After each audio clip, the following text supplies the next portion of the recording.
জাজ মাল্টিমিডিয়া ছেড়েছে কে সেটা আগে বলেন। আমি কি বলেছি ছেড়েছি, কিংবা জাজ মাল্টিমিডিয়া বলেছে ছেড়েছি? আমি কখনোই কোনো জায়গায় বলিনি আমি জাজ মাল্টিমিডিয়া ছেড়েছি, কিংবা জাজ মাল্টিমিডিয়া কখনো বলেনি যে পূজাকে ছেড়েছি। আমি কখনো রাগি না ভাই, আপনাদেরকে আমরা খুবই ভালোবাসি। নেগেটিভ টাইপের প্রশ্নগুলো শুনলে রাগ আসে না, মনটা খারাপ হয়। লম্বা রেসের ঘোড়া হিসেবে এসেছি, সো আমাকে টাইম দেন, আমি অবশ্যই আপনাদেরকে ধামাকাদার কিছু একটা দিব। মাল্টিমিডিয়া ছাড়ার পরে আপনার ক্যারিয়ারে ভাটা পড়েছে, আচ্ছা, এটা আসলে কতটা সত্য? যদি জাজ মাল্টিমিডিয়া ছেড়েছে কে সেটা আগে বলেন। আপনি জাজ মাল্টিমিডিয়া আপনি নাকি আমি কি বলেছি ছেড়েছি, কিংবা জাজ মাল্টিমিডিয়া বলেছে ছেড়েছি? সেটা জানতে চাই অবশ্যই। না না না না না না, যেহেতু প্রশ্ন করেছেন so I have to answer it.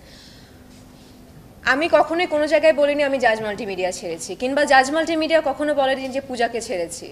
আপনি জাজ মাল্টিমিডিয়ার কাছে গিয়ে এখন প্রশ্ন করেন যে আপনারা কি পূজাকে ছেড়েছেন কিনা, তারা বলবে যে না, আমরা পূজাকে নিয়ে তো কাজ করছি। এবং কয়েকদিন আগে আমি মাসুদ রানার কাজ একটা পোর্শন শেষ করেছি, এবং পরবর্তী জাজের সাথে আমার একটা কাজ করার প্ল্যান চলছে। সো জাজ মাল্টিমিডিয়ার মানে জাজ মাল্টিমিডিয়াকে ছাড়ার তো কোনো প্রশ্নই নেই। আমি কখনো রাগি না ভাই, আপনাদেরকে আমরা খুবই ভালোবাসি।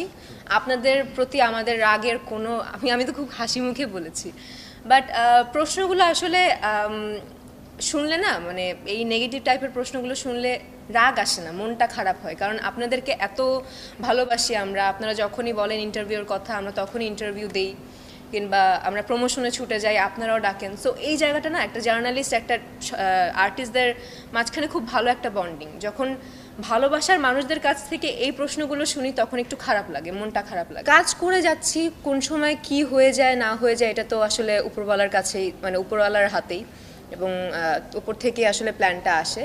বাট আমি এইটুকু বলতে পারবো যে যদি আপনারা আমার উপরে বিশ্বাস রাখেন, অবশ্যই নেক্সটে ধামাকাদার কিছু আসছে। এবং আমি আসলে সত্যি কথা বলতে আমি সিনেমা করছি কিংবা কাজ করছি লম্বা রেসের ঘোড়া হিসেবে এসেছি। সো আমাকে টাইম দেন, আমি অবশ্যই আপনাদেরকে ধামাকাদার কিছু একটা দিব।